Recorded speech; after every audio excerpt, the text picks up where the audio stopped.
Hello everyone, welcome to Mo's Kitchen. তো আজকে আমি বানিয়েছিলাম ডিমের মালাইকারি। তার জন্য আমি এখানে নিয়ে নিয়েছি কয়েকটা কাজু বাদাম, কিশমিশ এবং 4টে আমন্ড বাদাম নিয়ে, আমন্ডটা স্কিপও করতে পারেন। এটাকে ভালো করে বেশ কিছুক্ষণ ভিজিয়ে রেখেছিলাম। আর এখানে আমি নিয়ে নিয়েছি ডাবল কুসুমের ডিম, মানে এই ডিমগুলোর মধ্যে ডাবল কুসুম আছে, মানে দুটো করে কুসুম আছে। সাইজ দেখেই বোঝা যাচ্ছে ডিমের এগুলো অনেকটাই বড় বড় সাইজের ডিম। তো ডিমগুলোকে ভালো করে সামান্য পরিমাণে লবণ দিয়ে সিদ্ধ করে নিয়েছি। আর আমি এখানে পেঁয়াজগুলোকে একদম সরু সরু করে কেটে নিয়েছি। আর নিয়ে নিয়েছি চিড়ে রাখা কাঁচা লঙ্কা, আদা এবং রসুন। আর আমি এখানে যে পেঁয়াজগুলো নিয়েছি তার কিছুটা আমি বেরেস্তা করব, তার বাকিটা তরকারিতে ইউজ করব। তো এখানে আমি বাদামগুলো বেটে নেওয়ার সাথে সাথে বেশ কিছুটা পরিমাণে পোস্তও একসাথে বেটে নিয়েছি।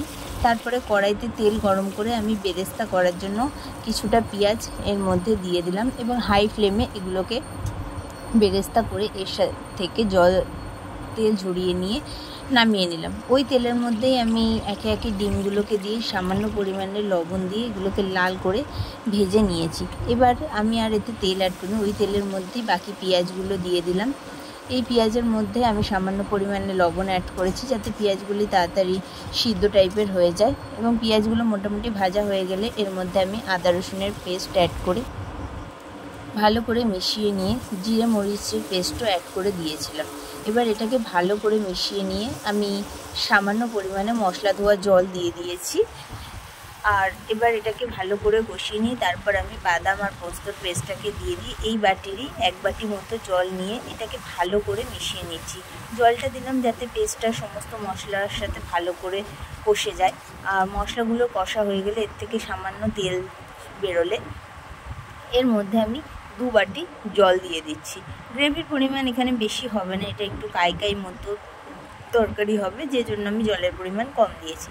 এখানে আমি 1 চামচ লবণ এবং 1 চামচ চিনি অ্যাড করেছি। তারপরে আমি দিয়ে দিয়েছি এখানে চিড়ে রাখা কাঁচা লঙ্কা আর বেরেস্তাগুলো। আপনারা চাইলে বেরেস্তা লাস্টে নামানোর সময় ইউজ করতে পারেন, কিন্তু আমি এখানেই ইউজ করে দিয়েছি।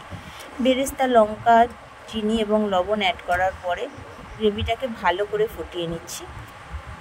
তারপরে আমি এর মধ্যে একে একে ডিমগুলোকে দিয়ে 2 থেকে 3 মিনিট মতো একটু ফুটিয়ে নিলাম যাতে গ্রেভিটা একটু কমে যায়। তারপরে আমি এর মধ্যে দিয়ে দিলাম সামান্য পরিমাণে গরম মশলার গুঁড়ো এবং বেশ কিছুটা পরিমাণে ঘি অ্যাড করেছি, এতে ফ্লেভারটা খুবই ভালো আসবে। এবার এটাকে ঢাকা দিয়ে বেশ কিছুক্ষণ ফুটিয়ে নিলেই রেডি হয়ে যাবে ডিমের মালাইকারি। আপনারাও ট্রাই করবেন।